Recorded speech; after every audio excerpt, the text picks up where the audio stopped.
Yo Joe, Internet Land, this is the Mother Brain and I'm back to finally do the review that I've been waiting all year to do, and that review is G.I. Joe Retaliation, a film that was originally supposed to come out last year in June, but was held back to get some 3D conversion, which we'll talk about a little bit later.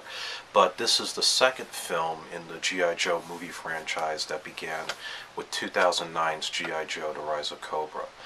Now, just to kind of give you a little bit of a backstory, at least personally for me, I've been a huge G.I. Joe fan ever since I was a young kid. Me and my cousins used to play with the figures all the time. Sometimes we fought over them, shoot the heads off, broke the limbs, even had fights with my neighbor who was a big collector, and we also used to watch the cartoon and the 1987 animated movie. So we waited a long time for the right G.I. Joe movie to get made. And unfortunately, when the 2009 movie was produced, I have to admit that there were some things that I liked, including the Snake Eyes Storm Shadow feud, which I thought was very well depicted from the comic book series that Marvel had created back in the 80s. But I was very disappointed with the fact that it just didn't feel like G.I. Joe to me. This was at a time when we were still caught up in two wars in Iraq and in Afghanistan, and therefore there was a little bit of a shame of calling these guys the real American heroes.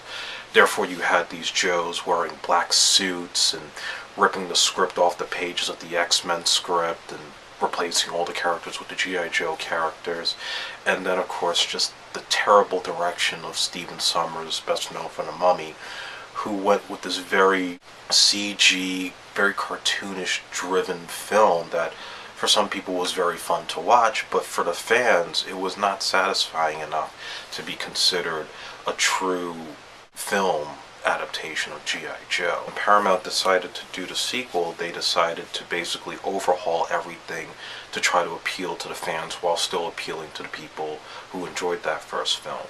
And I have to say, coming out of it, that I was very happily surprised with the way they've been able to sort of scale back the computer imagery and made it more real, made it more gritty, and at the same time have all those great characters, have some really interesting performances, and more importantly to make you feel like you're that kid in your backyard playing with your G.I. Joes and your little play sets on Cobra Island, and you know, the little G.I. Joe headquarters that you had with all the interchangeable doors and shooting missiles.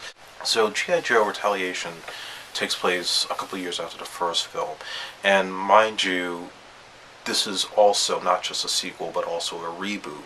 So for those of you who saw the first film, you might be lost in things like where certain Joes are, because not every Joe comes back, as does not all the Cobra characters. And basically, just to sort of fast track it, because this movie was clearly designed for people who didn't see the first film, you have the character Zartan now impersonating the President of the United States, who is secretly running an operation to bring up Cobra. And in order to do that, he sets up the G.I. Joes by initiating them to go on an operation to steal some nuclear missiles in Pakistan. And after that job is done, there's a big ambush in the desert that leaves most of the Joes wiped out except for Roadblock, Flint, and Lady J. And basically now you have two stories going on. You have the remaining Joes having to clear their names and restore the G.I. Joe name with the help of General Joe Colton, the original G.I. Joe, right here played by Bruce Willis. And at the same time you also have the return of Snake Eyes, who is on a mission from the Blind Master to find Storm Shadow and bring him to justice for the crime of killing their master, the Hard Master.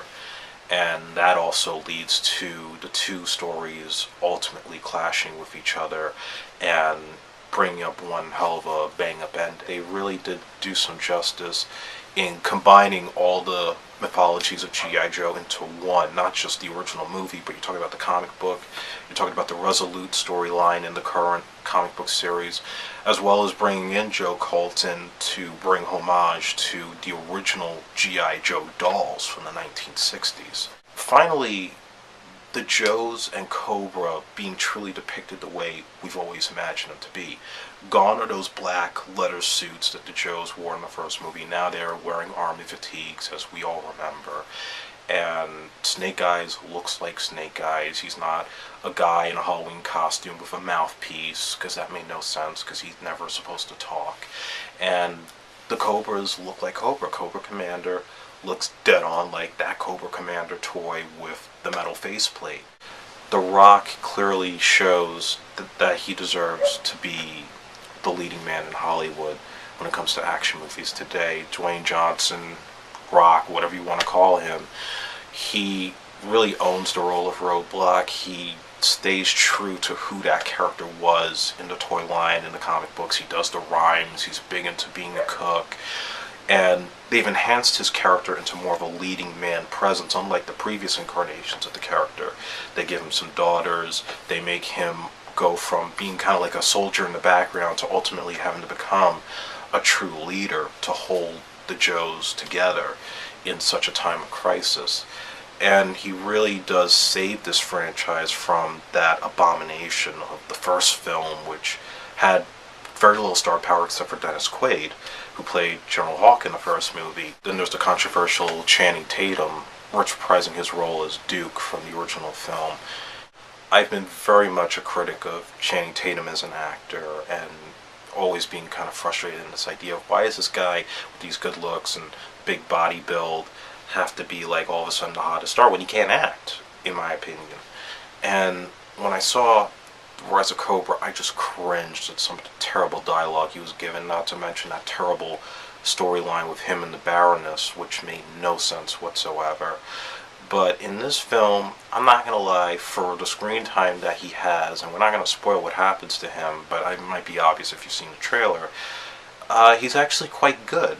I thought that he was brought up more by having all his scenes with The Rock and showing that these guys have some really nice chemistry. And maybe his acting wasn't his own fault in Rise of Cobra, but probably because of the lackluster direction of Stephen Sommers. Then, of course, you have the remaining Joes in the film, Adrianne Palicki playing Lady J. I thought she was very good and obviously hot, but of course she really owned her part in all the action scenes, had a really great sense of humor. Pretty much I would say she was pretty close to the depiction of the Lady J character. And then of course you had DJ Cotrona as Flint. I didn't think was fantastic in the role. Obviously that character was being rebooted, where in the original G.I. Joe he was more of a de facto leader like Duke. In this film it's more about how he became that de facto leader. So he's more of a rough around the edges type of soldier, doesn't take orders from anybody. And he's got this big thing with doing parkour, the whole free running style, and I thought he was pretty good with that stuff. But acting wise, I think he has a little bit more time to grow if they make another film after this. I also have to give props to Ray Stevenson as Firefly. Not a character that I was really big on, but he was pretty badass in that role. Did a lot of cool stuff, and obviously a nice contrast to Roadblock.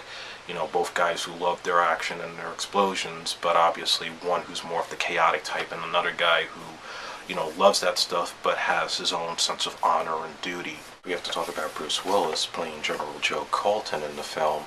Now, of course, in my previous review blog, I pissed on A Good Day to Die Hard and Bruce Willis phoning in his performance as John McClane. Here, he doesn't have a lot of screen time. He has probably the most 15 minutes altogether in Retaliation. But I did feel he was a lot better than Dennis Quaid in the last movie as far as being the leader of the Joes in this movie. This time I don't feel like he phoned it in. I feel like you had shades of the Bruce Willis of old, while at the same time, trying to be that old school Joe. The ninja sequences with Snake Eyes, Storm Shadow, and of course the addition of Jinx were incredible. The 10-minute silent interlude scene, as they call it, because it was ripped from the comic books, is the one thing that makes seeing the film in 3D worth the price of admission.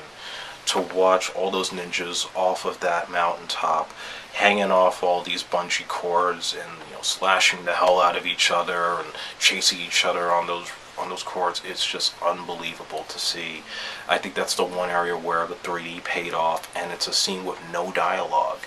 So I think it almost brings me back to the point of Rise of Cobra, where I felt the Snake Eyes Storm Shadow scenes could have been cut into a short film, because they did all the best stuff in that first film, and they certainly do a lot of the best stuff here. And then you had the direction of John Chu, who at first everybody was against because his only real credits were the Step Up sequels and the Justin Bieber concert film.